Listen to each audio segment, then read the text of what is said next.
Okey, sekarang macam mana kita mau semak sama ada cylinder wall kita masih okey atau tidak.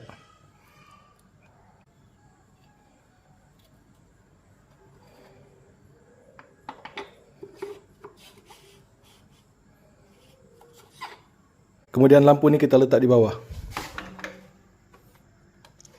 Okey. Dan kita perhatikan cylinder wall tu. Kalau di antara ring piston dan cylinder wall tu ada cahaya leaking, bermakna piston silinder kita tidak baik lagi.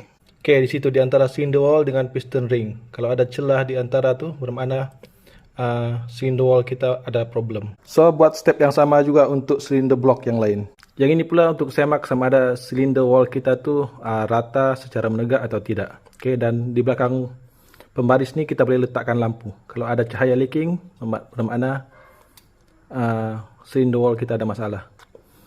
Tetapi hujung pembaris ni perlu berada di atas piston ring tu secara rata lah. Okay, supaya dia dapat sudut 90 degree.